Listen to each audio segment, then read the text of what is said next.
Actually जो हम चना प्रोक्योरमेंट करते हैं उसकी यहाँ पे वैल्यू चेन है।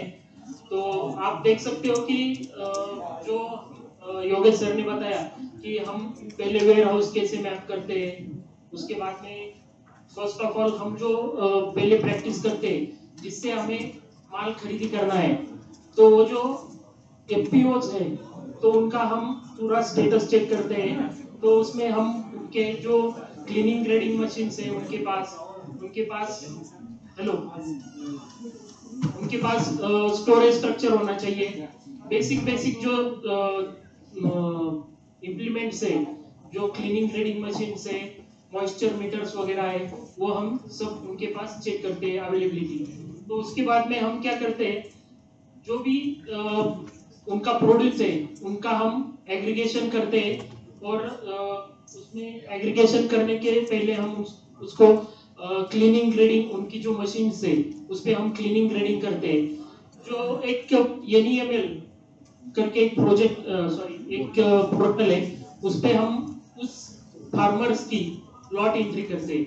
समझो एक फार्मर हमारे पास एफपीओ के पास आता है, एफपीओ के पास आने के बाद उसको एक प्राइस रेन्यूमरेटिव प्राइस मिलती है। तो वो पोर्टल पे जाके वहां पे उसका रजिस्ट्रेशन होता है पहले। तो रजिस्ट्रेशन होने के बाद वो अपना कमोडिटी वहां पे सेल करता है। उसकी एक लॉट एंट्री स्लिप, जो भी कमोडिटी है उसकी लॉट एंट्री स्लिप वहां पे जनरेट होती है। उस पे लॉट एंट्री स्लिप में उसका लॉट नंबर और वो कितनी कमोडिटी है, उसकी वैल्यू क्या है, टोटल उसकी वैल्यू क्या है, यहाँ पे आ जाती है। फिर हम उसका लॉजिस्टिक जो है ट्रांसपोर्टेशन, तो हम उसमें जो जो भी माल वहां से एफपीओ की ओर से वेयर हाउस में लेके जाना है, तो हम उसकी लॉजिस्टिक अरेंजमेंट करके वो वेयर हाउस में डिपॉजिट करते हैं। अभी ये जो माल खरीदी करता है वो नाफेड और एफसी है, आपने सुना होगा। तो हाँ, हाँ, तो यहाँ पे हम नाफेड और एफसीआई को ये माल दे देते हैं। तो उसकी एक डब्ल्यूएचआर वेयर हाउस रिसिप्ट जनरेट होती है। ये जो वेयर हाउस रिसिप्ट जनरेट होती है उस बेसिस पे वो हमें पेमेंट करते हैं। तो हमने 10 टन माल वहां पे डिपॉजिट किया है, तो उस 10 टन माल का हमें वो जो पेमेंट है वो पोर्टल पे मिलता है। तो हम वो पेमेंट प्रोसेस जो है वो फिर से एनईएमएल पोर्टल से ही डायरेक्टली फार्मर के अकाउंट में वो डिपॉजिट होता है। नेक्स्ट।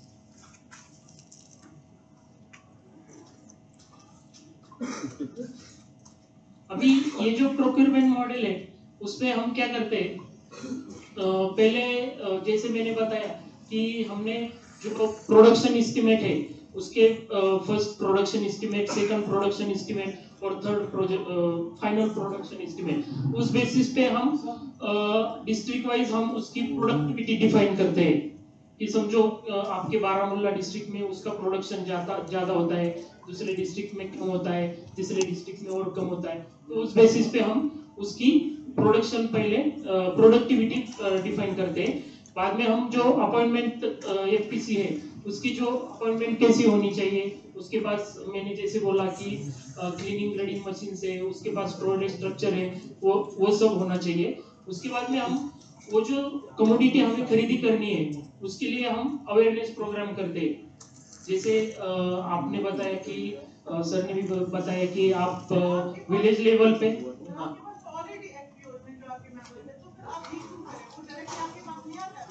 नहीं मैडम, वही बात है कि जब मार्केट का प्राइस डिफरेंस है तो हम उनको रिन्यूमरेटिव प्राइस दे रहे हैं। ओके, तो कैसे दे रहे हैं कि हमारा जो फॉरवर्ड लिंकेज है, जैसे सर ने सोयाबीन का एग्जांपल बताया, तो हमने सोयाबीन में भी प्रोक्योरमेंट किया है। तो सोयाबीन में क्या होता है कि अलग अलग मार्केट है। समझो अकोला का मार्केट है, लातूर का मार्केट है, डिफरेंट रेट है। लेकिन उनको क्या होता है कि प्राइजेस का मैकेनिज्म मालूम नहीं होता है कि इनका अलग समझो हम मंडी में जाते तो कम रेट मिलता है, उसमें आड़ती जाती है, हमाली जाती है, सब ये जाता है। लेकिन हम वहां पे हमाली आड़त वगैरह वो कुछ भी नहीं लेते जो एफपीओ है। हाँ, उसकी वजह से उनको प्राइस ज्यादा मिलती है। तो हम ऐसे अवेयरनेस प्रोग्राम वहाँ पे करते हैं। उसके बाद में हम रजिस्ट्रेशन करते हैं उस फार्मर का उस पोर्टल पे, जो एनएमएल करके पोर्टल है। तो फिर हम वो जो फार्मर की कमोडिटी है उसकी प्रोक्योरमेंट करते हैं, तो फिर वो कमोडिटी हम उस पे क्लीनिंग ग्रेडिंग वगैरह करके ट्रांसपोर्टेशन करके हम वो वेयर हाउस में डिपॉजिट करते हैं। वेयर हाउस में डिपॉजिट करने के बाद उसकी WHR रिसिप्ट जनरेट होके फिर से हम वो फार्मर के अकाउंट में डीबीटी करते हैं। सर नेक्स्ट, जस्ट मैं आपको कुछ नेक्स्ट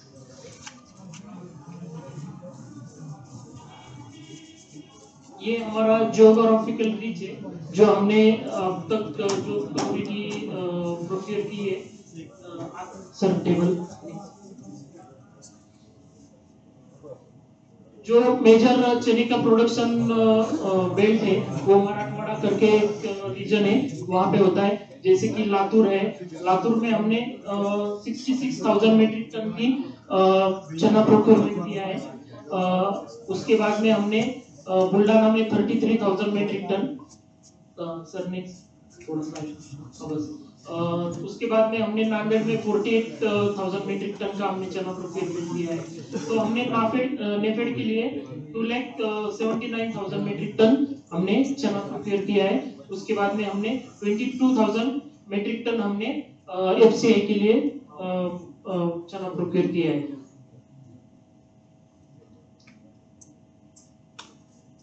जो हमारी मेंबर FPOs है जिनसे हमने प्रोक्योरमेंट किया है, तो टोटल नेक्स्ट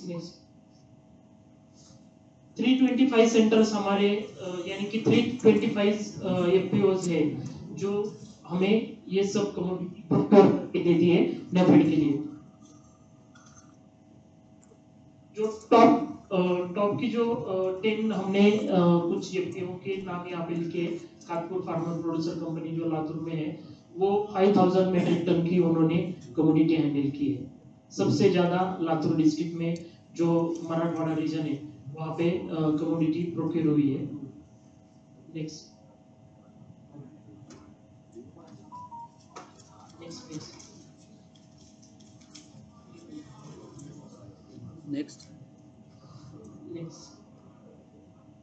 जो अभी हम बेसिकली क्या करते हैं कि उस पोर्टल में है ना, सर नीचे थोड़ा सा, मेल और फीमेल हम इतने माइक्रो लेवल तक जाते हैं, उसमें फीमेल कितनी है, मेल फार्मर कितने हैं। जैसे कि आप यहाँ पे देख रहे होंगे कि 80% मेल जो है हमने 3,20,000 मेट्रिक टन कमोडिटी प्रोक्योर की है, उसमें 80% मेल थे, 20% फीमेल थी। तो मतलब ये था ना कि हम सोशल इंक्लूजन की अगर बात करते हैं, सोशल इंक्लूजन भी जो हम कंसिडर करते हैं, तो ये सारे एस्पेक्ट को, ये जो सारा डेटा हमने आपके सामने प्रेजेंट करने का लॉजिक इतना ही था कि सप्लाई चेन में ये सारी चीजों को हमें इंटीग्रेट करना है। जो इन्होंने फिगर्स दिखाई, आप सोचते होंगे कि इतना सारा प्रोक्योरमेंट आप कैसे हैंडल करते हो 90 डेज में, मैंने बोला तो ये सारा डॉक्यूमेंटेशन के लिए बहुत सारे ERP सिस्टम्स है। अभी we are using the services of national e markets limited, NEML का उनका पोर्टल है। आप फॉर एग्जांपल 10,000 मेट्रिक टन हमें प्राइवेट में खरीदी करना है तो हम उनको सर्विस चार्ज देते 5 लाख रुपए, कि 5 लाख रुपए और 10,000 मेट्रिक टन में सोयाबीन की बात करता हूँ तो उसका वैल्यू होता है लगभग 50 करोड़ रुपए का। 50 करोड़ रुपए का पूरा डॉक्यूमेंटेशन रिकॉर्ड मुझे मेंटेन करने के लिए 5 लाख रुपए कॉस्ट आती है। पेमेंट गेटवे भी है, फार्मर के अकाउंट में सीधा हमारे अकाउंट से पेमेंट चला जाता है। तो ये जो सर्विसेज हम इंश्योर करेंगे, तो सप्लाई चेन में क्या क्या सर्विसेज हम इंश्योर कर रहे हैं, हम तो ये भी कोशिश कर रहे थे कि जो सारे पेमेंट्स है ना वो वुमेन फार्मर्स के नाम पे डालेंगे, लेकिन बहुत सारे चैलेंजेस आते थे, वो आगे ब्रीफ करेंगे कि अकाउंट ही नहीं है बहुत सारे लोगों का, आधार लिंक्ड अकाउंट है, ये छोटे छोटे चैलेंजेस भी इस सारे प्रोसेस में आते थे।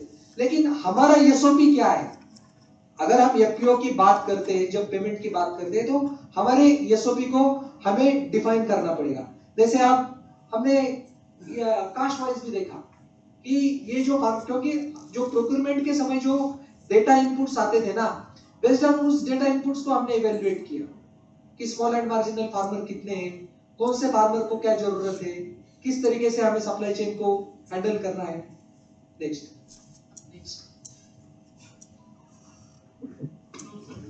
जो सर ने अभी बताया कि स्मॉल एंड मार्जिनल फार्मर कि जो 1 एकड़ का जो फार्मर है वो कितना है 2%, 2 acres, 3 acres, 3 to 5 acres, 5 acres और 10 एकर्स।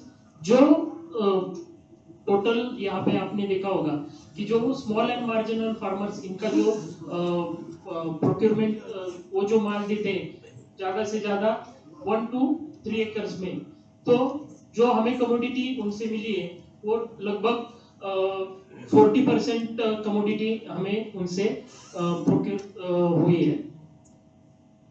देखो अभी इस स्लाइड में इन्होंने जो बोला छोटे किसान अगर 3 लाख मीट्रिक टन का आप 40% निकाल लेते तो 1,20,000 मीट्रिक टन तो मेरा होता ही नहीं अगर मैं कुछ अपर लेवल पे प्रोक्योरमेंट करता। अगर मैं जितने ग्रास रूट लेवल पे इंटरवेंशंस की बात करता हूं तो मुझे जो कमोडिटी सप्लाई बाय डिफॉल्ट बढ़ जाता है।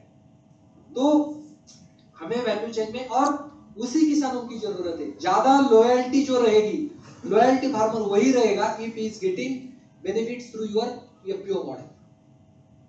फार्म गेट पे जाते हैं, हमारा जो प्रोड्यूस फार्मर का जो प्रोड्यूस है उसके लिए उनको कहाँ पे आना है, कैसे मार्केट डेवलप होगा, वहाँ पे उसकी क्या फैसिलिटी हम देने वाले हैं, वो सब हम डोर टू डोर जाके उसकी एडवर्टाइजमेंट करते हैं।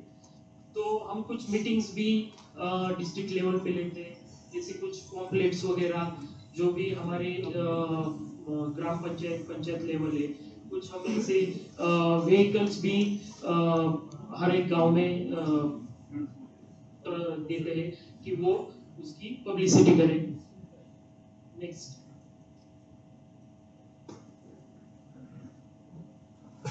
जो टोटल हमने परफॉर्मेंस जो निकाला है कि टोटल बेनिफिशियरी फार्मर जो थे हमारे, तो 1,70,000 हमारे जो फार्मर्स थे वो टोटल बेनिफिशियरी फार्मर्स थे। जो हमने प्रोक्योरमेंट किया है वो 6,000 प्लस विलेजेस थे, उसमें हमने ये सब कमोडिटी प्रोक्योर की है। और जो हमने जो कमोडिटी जहाँ पे डिपॉजिट की है वो 450 प्लस जो वेयर हाउसेस है वहाँ पे हमने वो कमोडिटी डिपॉजिट की है। और total number of procurement centre मैंने जैसे आपको बताया ये 325 एफपीसीज है, इनके साथ हमने काम किया। तो और जो हमने ब्लॉक्स कवर किए हैं उस प्रोक्योरमेंट में वो 175 ब्लॉक्स में हमने ये सब एफपीसीज थे, वहाँ पे हमने ये प्रोक्योरमेंट किए और टोटल 20 डिस्ट्रिक्ट्स में हमने ये प्रोक्योरमेंट का काम किया है। Next next next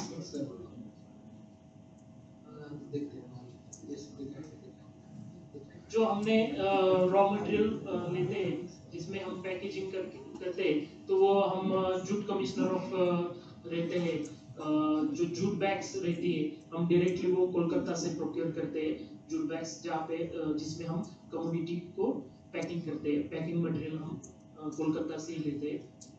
next, Ghani bags. Next,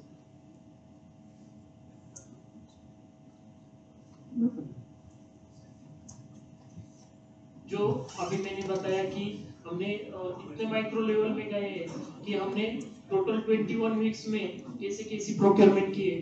first week, second week, third week, जो अप्रैल और मई रहता है वो पीक पीरियड रहता है प्रोक्योरमेंट का, तो उसमें भी हमने कैसे प्रोक्योर किया है वो सब हमने आइडेंटिफाई करके कहाँ पे ज्यादा प्रोक्योरमेंट होती है, कौन से मंथ में प्रोक्योरमेंट होती है। और जैसे मैंने आपको बोला था कि पहले हम डिस्ट्रिक्ट वाइज प्रोडक्शन भी निकालते हैं, कितना प्रोडक्शन है, कौन से डिस्ट्रिक्ट में हमें जो पैकिंग मटेरियल है वो वहाँ पे डिलीवर करना है, क्योंकि ऐसा ना हो कि हमारा पैकिंग मटेरियल नहीं है उसकी वजह से प्रोक्योरमेंट हैम्पर हो जाए। उसके लिए हम ये सब जो डेटा कलेक्शन है वो पहले से ही कर लेते हैं कि उसकी वजह से हमारी प्रोक्योरमेंट हैम्पर होती नहीं है। नेक्स्ट, ये प्रोक्योरमेंट का ही डेटा है। नेक्स्ट, ये प्रोक्योरमेंट किया था वो जो हम क्वालिटी पैरामीटर्स होते हैं चने के लिए, तो वो जो चने का मॉइस्चर रहता है तो वो 14% रहता है, उसमें वी विल ग्रेन जो डंकी रहता है वो 4% होता है, एडमिक्सचर 2%, इमेच्योर रहता है, slightly damage grains, other grains, जो एफएक्यू नॉर्म्स है उसमें हम ये प्रोक्योर करते हैं। ये सब जो नॉर्म्स है ये इसी नॉर्म्स पे हम वो प्रोक्योरमेंट करते हैं। मॉइस्चर मीटर है, उसका भी मैं आगे फोटो दिखाता हूँ आपको आगे। नेक्स्ट ये देखो, ये हमारे प्रोक्योरमेंट सेंटर है। यहाँ पे एक पीछे आपको मशीनरी दिखती होगी, वहाँ पे हम पूरा ग्रेन्स डालते हैं। इस मशीनरी से वो फिल्टर होके एक एफएक्यू वाला प्रोडक्ट बाहर निकलता है। ये मॉइस्चर मीटर है, यहाँ पे आप देख रहे होंगे 10.2 इसका मॉइस्चर है। ये मॉइस्चर मीटर है, इससे हम मॉइस्चर का मेजरिंग करते हैं। मॉइस्चर मीटर के बारे में मैं एक इंटरेस्टिंग आपको बता देता हूँ कि विदाउट मॉइस्चर, क्योंकि हमारा जो ग्रेड स्पेसिफिकेशन से हमें 12% का माल खरीदना पड़ता है। 12% का माल खरीदने के, जैसे मूंग आपके यहाँ होता है, मूंग इस सारे एग्रीकल्चर ग्रेजुएट, मूंग में प्रोटीन परसेंटेज ज्यादा है, इसलिए वो हाइग्रोस्कोपिक सीड है। जैसे मॉइस्चर बढ़ती है हवा में तो वो खींचता है। तो हम जब प्रोक्योरमेंट सेंटर पे 12% का लेते थे और ठंड हवा थोड़ी सी है, ट्रांसपोर्ट करके ले जाते थे, तो वेयर हाउस पॉइंट पे ऊपर वो 12-14 आता था, 13 आता था। तो हमें पता नहीं होता था कि कोई प्रॉब्लम क्या हो रहा है, हमने तो 12 लेके आए थे। तो ये साइंस भी आपको पता होना जरूरी है कि और एग्जैक्टली वेट भी बढ़ता था।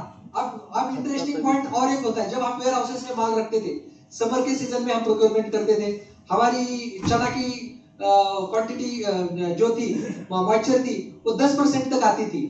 अब जब रेनी सीजन आता है तो मॉइस्चर गेन करता था।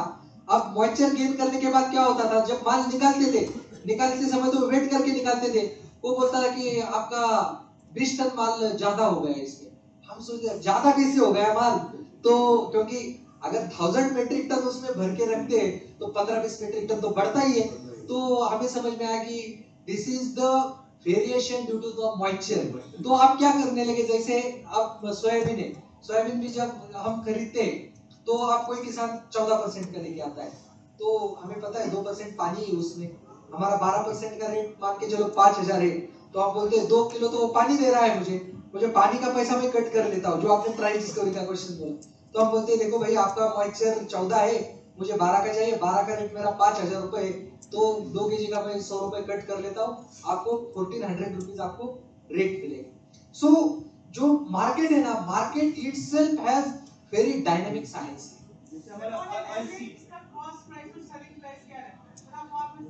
एग्जैक्टली उसके ऊपर आ जाऊंगा मैं, वैल्यू चेन के एनालिसिस के ऊपर हम आएंगे क्या।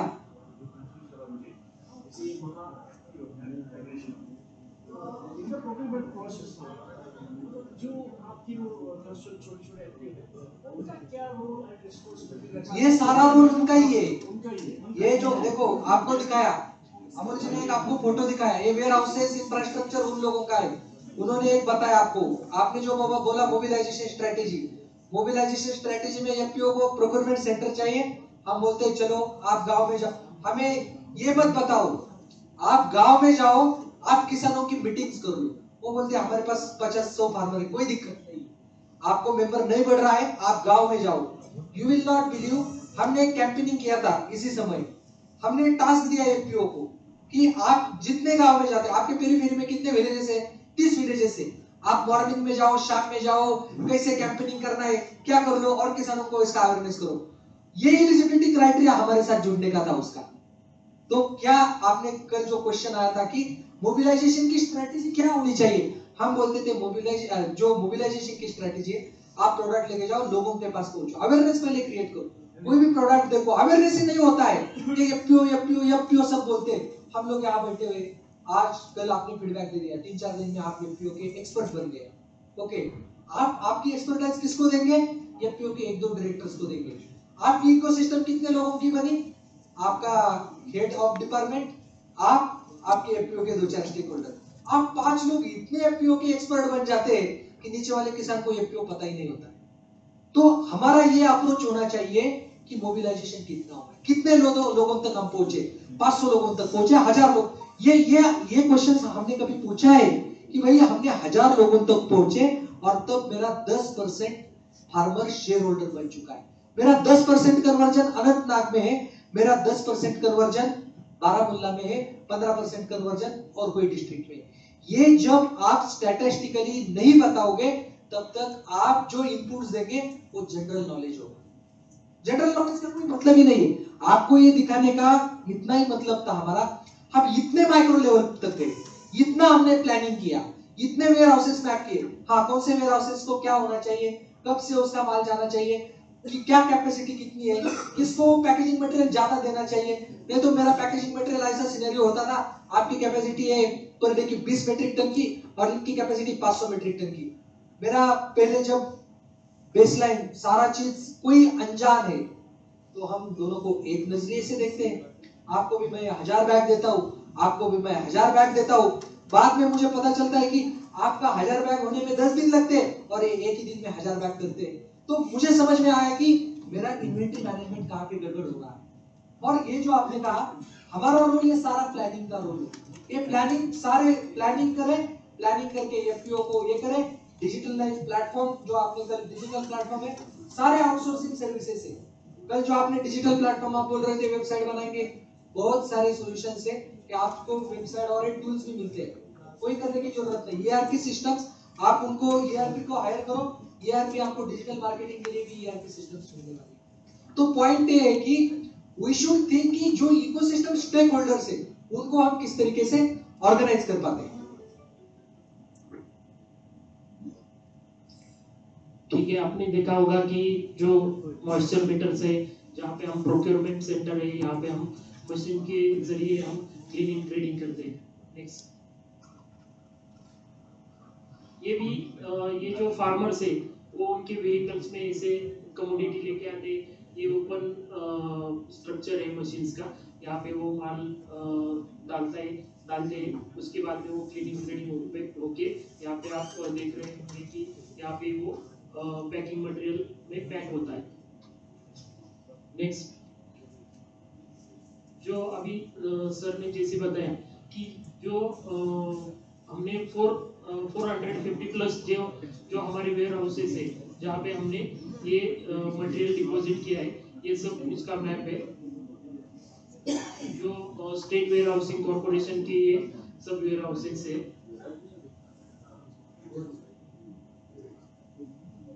ये इसका जहाँ जहाँ पे कितने कौन कौन से वेयर हाउसेस में हमने कमोडिटी डिपॉजिट की है वो हम मैपिंग की है कि हर एक डिस्ट्रिक्ट में कैसे कैसे हमने कमोडिटी डिपॉजिट की है। नेक्स्ट, वेयर हाउसेस की जो लोकेशंस है वो भी हमने मैप की है कि 50 किलोमीटर्स में कौन सा है, 30 किलोमीटर्स में कौन सा है। तो वो सब हमने मैप किया है कि जिससे हम हमारी जो ट्रांसपोर्टेशन कॉस्ट है जो अंडर 30 किलोमीटर से अंडर 50 किलोमीटर से उससे हमारी ट्रांसपोर्टेशन कॉस्ट बच जाती है।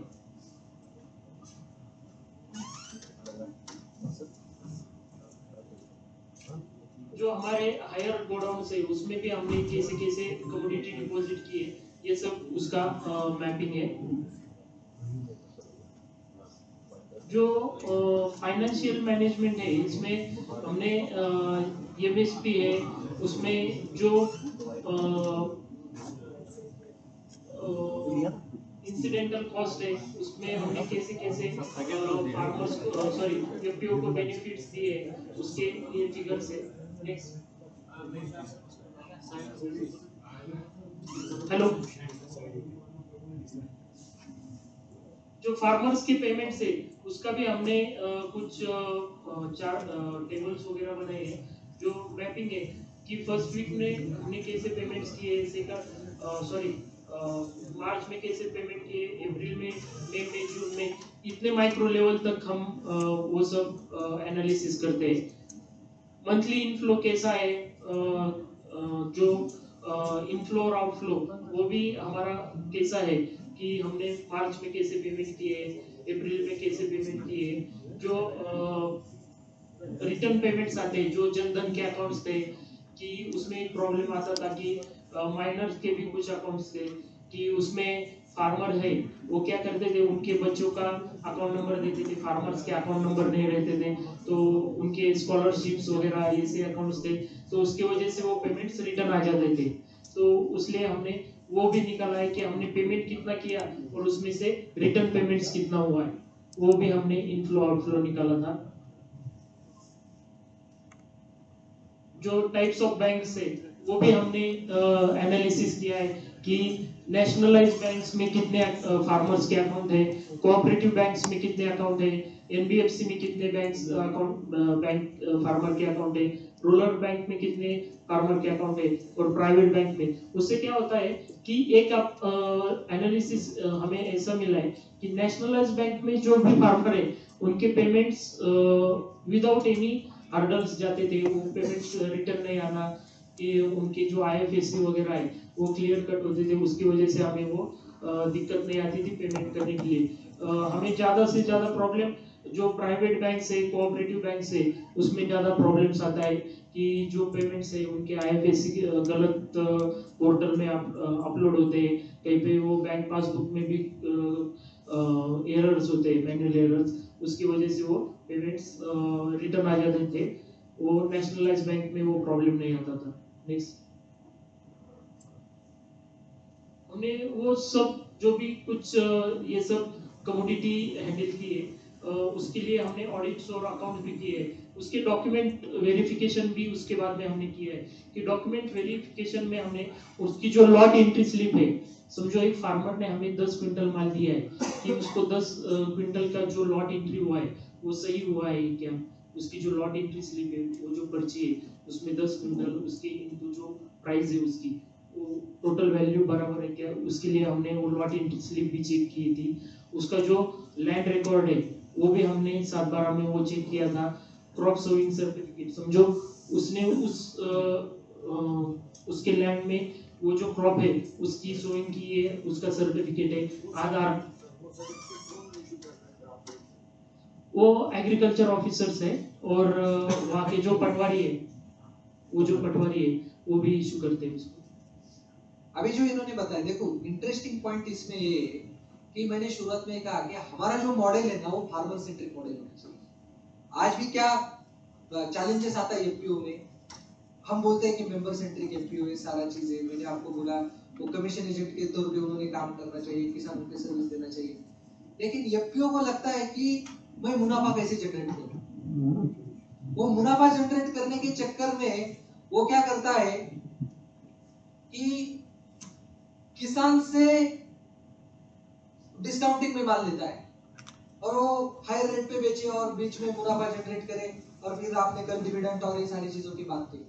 तो हमारा मानना है कि इतना जो ट्रैकिंग एंड ट्रेसेबिलिटी है, हमने कहा कि फार्मर के अकाउंट में पेमेंट जाना चाहिए, आपने कहा कि ट्रस्ट कैसे हमें बिल्ड करना है, तो ये सारी चीजें अगर हम लोग करते हैं, वी आर इंश्योरिंग। नहीं तो क्या होता है, अभी हमारे यहाँ पैच में ऐसे होता है कि फार्मर्स को एक दूसरे के नाम पे वो ग्रो नहीं करता है, पैसे वाला फार्मर है, कोई छोटा किसान अगर ग्रो करता है उससे वो खरीद लेता है और वो उसके नाम पे उसके पास पैसे, इसको वो फॉर एग्जांपल 10 रुपए देता है और वही माल 15 रुपए को दूसरे को बेचता है। तो हमारा जो एफपीओ का ऑब्जेक्टिव है, हम तो कोई मिडलमैन नहीं है, हम तो चाहते हैं कि हमको मिडलमैन को तो हटाना है, तो हम मिडलमैन ना करें, हमें कोरली हमारे मेंबर के साथ डील करना है। आज बहुत सारे एफपीओस है जो आई थिंक सैफ्रॉन एफपीओ भी आपने विजिट किया, they are also procuring from non member also. तो चैलेंजेस क्या है, मेंबर के बजाय आप नॉन मेंबर को क्यों खरीदते हो? किसी ने कोई पूछा क्वेश्चन? ठीक है, डिमांड तो ज्यादा है बट एक्ट तो बोलता है आपको मेंबर के साथ डील करना है। आपको कोई भी, आप फॉर एग्जांपल कोऑपरेटिव बैंक से मिल सकते हैं या कोई भी नेशनलाइज बैंक छोड़ दो, कोऑपरेटिव बैंक में जाते हैं तो एक आपको पहले पर्ची देता है मेंबरशिप फी का, वो मेंबरशिप फी काटता है आपको, कोई भी आपकी सोसाइटी है। तो member is very privileged category.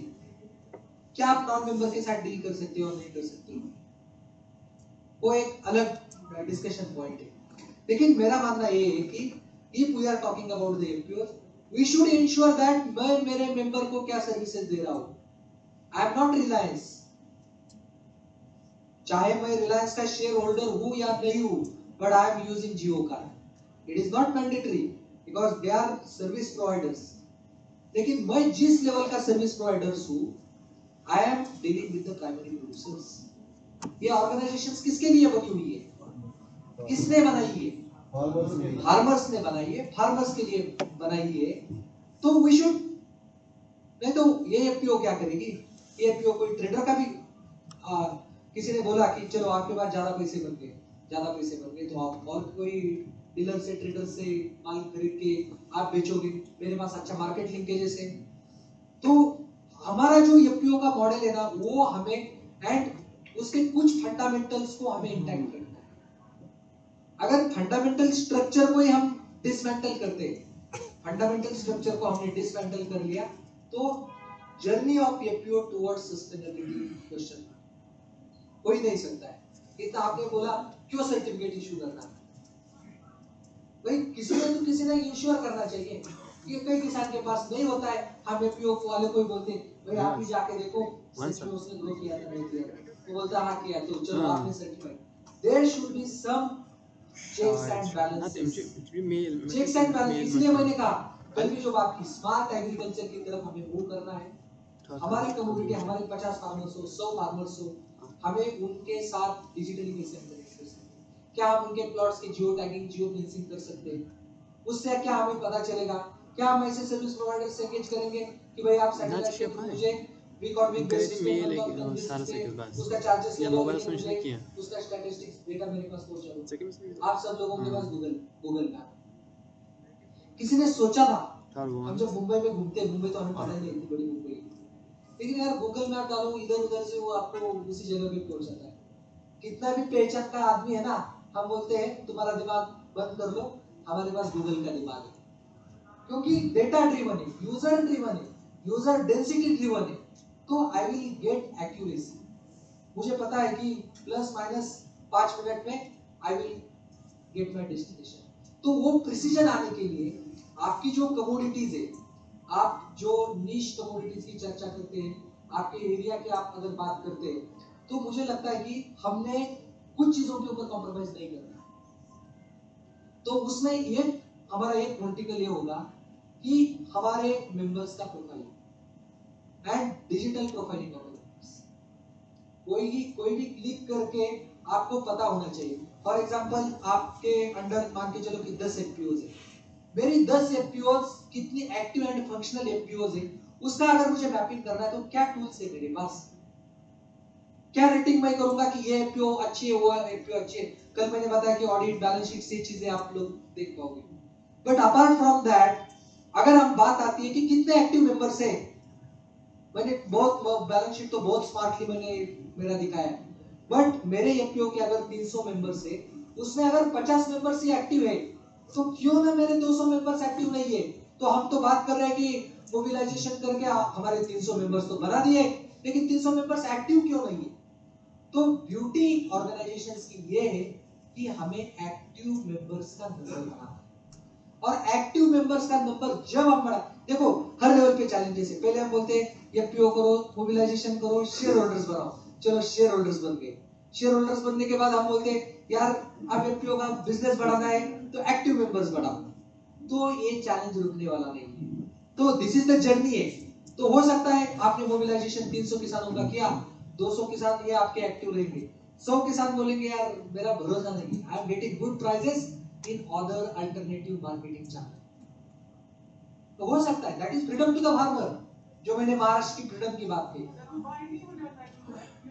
नहीं, एफपीओ देखो, एफपीओ को बाइंडिंग है कि FPO shall deal with their members community, लेकिन मेंबर को ये मैंडेटरी नहीं है कि वो अपना माल अपने एफपीओ से बेचे। इरिवर्सिबल रिएक्शन है। हर एफपीओ को है कि भाई आपको मेंबर के साथ ही कम्युनिटी के साथ डील करना है, लेकिन मेंबर को लगता है कि I am getting some alternative marketing channel, अगर कोई मुझे अच्छा रेट दे रहा है, तो फिर बात आती है ट्रस्ट की, फिर बात आती है अपने सोशल मोबिलाइजेशन की। चलो आपको ये कन्विंस करना पड़ेगा, आज मार्केट में कंपटीशन होती है, आप बहुत काबिलियत करके एफपीओ तैयार करके गए और अंकल को आपने बोला 100 रुपए रेट देने वाले हैं आप लोग, और कोई कोल्ड स्टोरेज वाला है या इसमें हम ओथ का कुछ Oath in the sense? प्रतिज्ञा Yes, प्रतिज्ञा yes, प्रतिज्ञा yes, yes, yes, yes. बहुत important point है. देखो, act open ended है. Okay. सर ने जैसे एक कहा, अगर आपको एक इंस्टीट्यूशन खड़ी करनी है, and we are talking about principle of cooperation and mutual assistance. Legally तो ये चीजें नहीं है, लेकिन आपके मेंबर्स को कितना होमोजेनियस बनाना है, इसके लिए क्या क्या आप स्ट्रेटेजी कर सकते हैं, ये आपके ऊपर है. मैंने आपको कन्विंस किया कि नहीं, आप इसको सपोर्ट करो. आज में आपको कम पैसे मिलेगा, लेकिन फ्यूचर में आपको ज्यादा पैसे मिलेगा. हमें इसको खड़ा करना है. आप 2000 का शेयर दे दो, आज आपको पैसे नहीं मिलने वाला है, लेकिन फ्यूचर में इसका कुछ होने वाला है. तो वो जो एक आपने जो ओथ की जो बात कही, तो आप उनको किस तरीके से मेंटली प्रिपेयर करते हो कि नहीं. यही कल भी मैंने कहा, आज हम ये लोग भी देखते हैं कि मेंबर्स का, डायरेक्टर का भरोसा नहीं है कि मेरा बिजनेस मॉडल सही दिशा में जा रहा है या नहीं जा रहा है. तो ये सारी चीजों को टैकल करने के लिए हमें जो सोशल मोबिलाइजेशन की स्ट्रेटेजी है, चल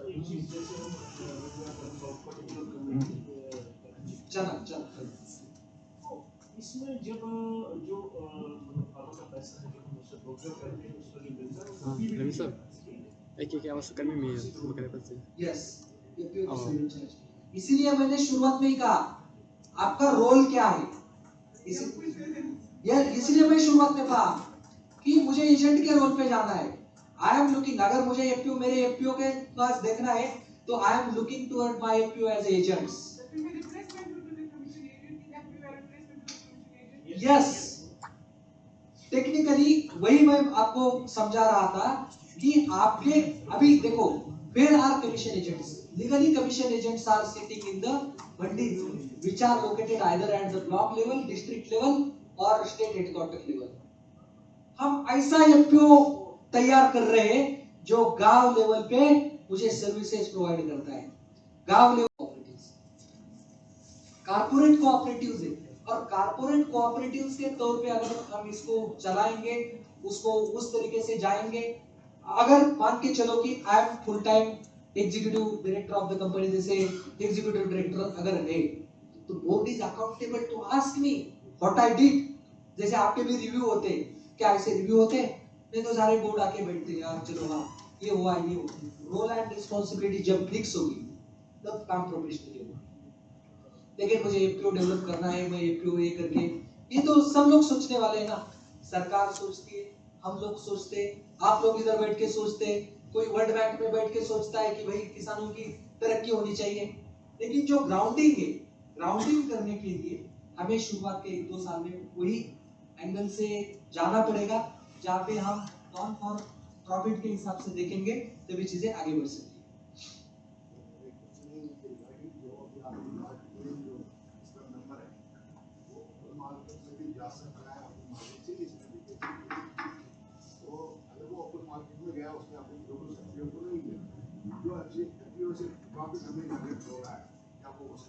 नहीं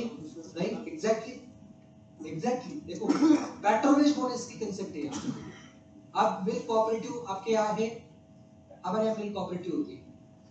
मिल्क कोऑपरेटिव में क्या होता है, आप दिवाली के समय बोनस देते हैं किसानों को कि मान के चलो आपने 1000 लीटर दूध दे दिया है, तो डेयरी डिक्लेयर करते हैं कि आपको 2 रुपए का मैं बोनस डिक्लेयर करता हूँ, जितना आपने सप्लाई किया है तो मुझे 2000 रुपए का बोनस मिलता है. Similarly producer company, there is mechanism, आपको जो सप्लाई कमोडिटी करेंगे, आपको आप उनको पैट्रोनेज बोनस दे सकते हैं. पैट्रोनेज का मतलब क्या है कि उन्होंने आपके ऑर्गेनाइजेशंस के रेवेन्यू में उतना कंट्रीब्यूट किया है, तो योर बोर्ड कैन डिसाइड कि मुझे चाहे बोनस बोलो, डिविडेंड बोलो, कि मेरे ये जो पैट्रोनेज बोनस बोलो, कि मेरे जो जिन्होंने सप्लाई किया है, ठीक है, उसका शेयर्स का एप्रिसिएशन होता रहेगा ऑर्गेनाइजेशन में, but your organisation can decide on the patronage bonus कि जिन्होंने आपको सप्लाई किया. क्लियर?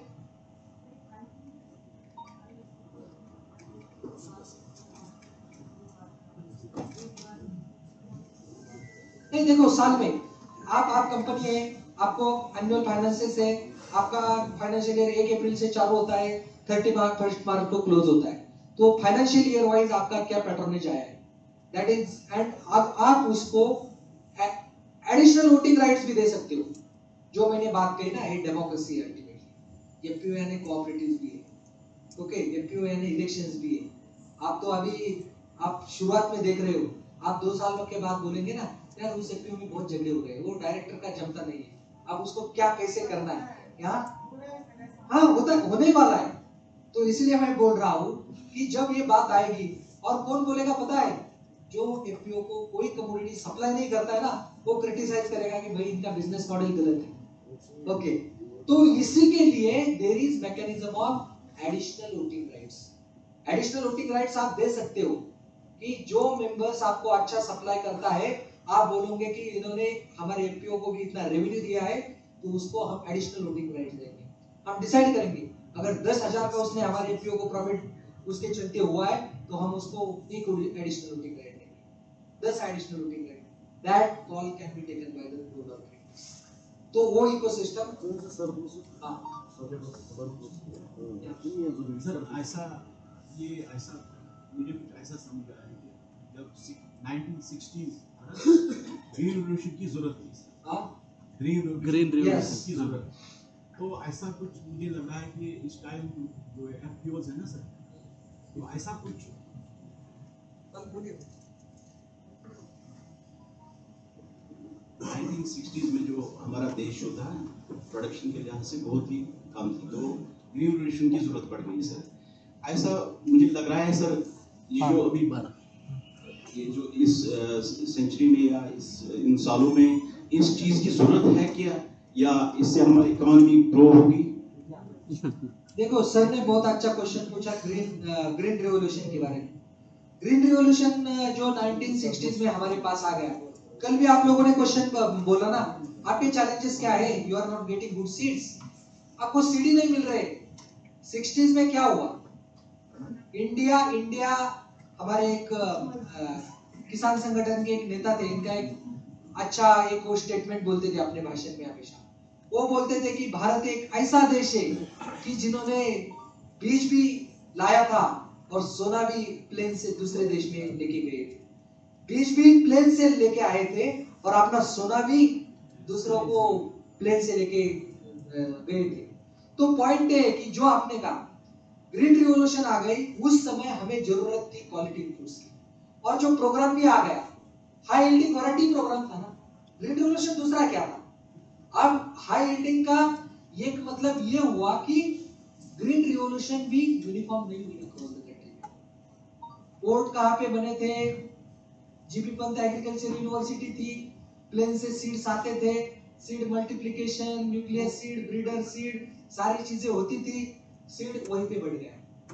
राइस स्वीट का रिवॉल्यूशन आपको कहाँ देखने को मिला, पंजाब हरियाणा में, जहाँ पे सीड का देखो, कोई भी हम बोलते हैं ना कुआं है, तो कुआं के नजदीक का जो ये होता है ना वो अच्छा होता है, तो वही सिनेरियो हुआ। स्टिल हमारे देश में ऐसा बहुत सारा area, still we want green revolution.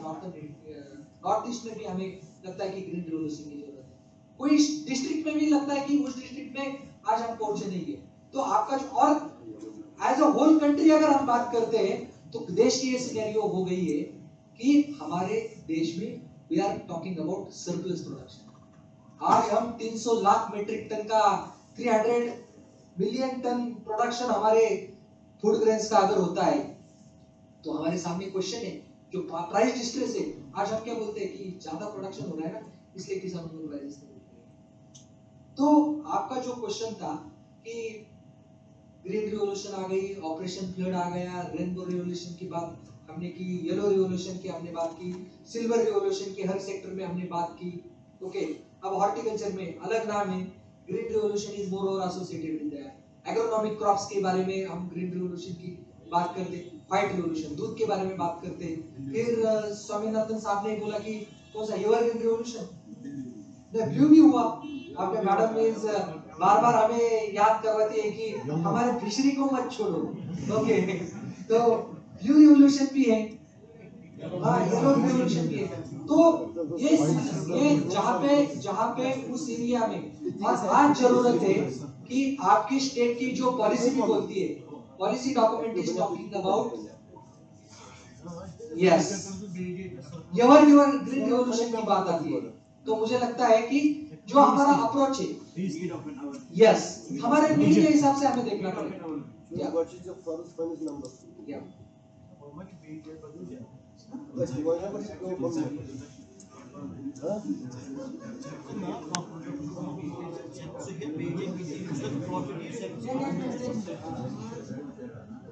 No, चलो आप Actually, myself, Dr. Iqbal, I am acting as a local officer of CBPO's first responders.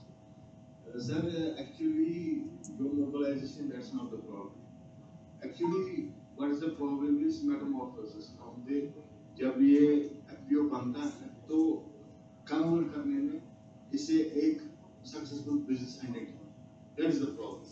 हमें वहाँ सॉल्यूशन चाहिए। यस देखो बहुत अच्छा क्वेश्चन है, और कल भी हम सर इसी बात के ऊपर बोल रहे थे कि institution development and business development, these are the two wings of the FPO corporation. आपने बहुत अच्छा इंस्टीट्यूशंस किया, आपने जैसे कहा हमने ओथ भी लिया है कि हम सारा प्रोड्यूस हमारे एफपीओ के थ्रू ही बेचेंगे, सारे डायरेक्टर सेल्फलेसली काम करेंगे, ये सारा हमने काम कर दिया।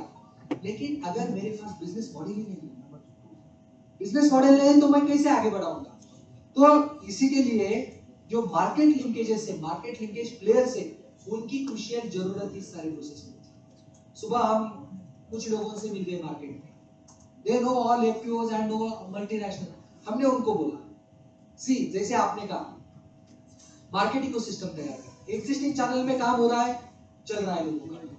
क्या अगर एप्पल का मैं एग्जांपल लेता हूं, एप्पल में अगर लोग काम कर रहे हैं, और इसीलिए हमने शुरुआत में ही कहा FPO is a platform. FPO का रोल यही है, कोई आपको third party business development entity नहीं मिलने वाली, आपको वही मार्केट प्लेयर ढूंढना पड़ेगा जो आपका बिजनेस डेवलपमेंट पार्टनर बने, और उसका भी कोई इंटरेस्ट है, जरूरत है, क्योंकि दो पैसे उसको भी मिलने वाले। तो हम ये देख रहे हैं अभी, और अभी वेंकट राव सर के साथ भी हमारा सुबह डिस्कशन हुआ कि हमने उनको ऑफर दे दिया।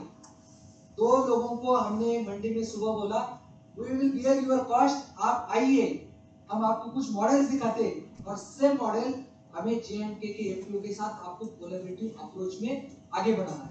सो एफपीओ का जो मतलब है, एफपीओ का जो अपना बिजनेस डेवलपमेंट का पार्ट है, वो पार्टनरशिप्स और कोलैबोरेशंस के साथ रहेगा, and partnerships and collaboration with the market.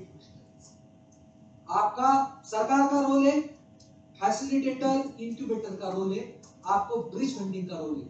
लेकिन आप ये उम्मीद करते बैठेंगे कि सरकार ही मुझे फिर मार्केट फंक्शनरी, सरकार का रोल मार्केट का रोल नहीं, सरकार इज द रेगुलेटर, सरकार इज द रेगुलेटर। तो रेगुलेटरी मोड में उनको काम करना है, सही दिशा में जा रहे हैं, इधर जा रहे हैं, उधर जा रहे हैं, एक्टिव दिशा में इनको ले ला। यस।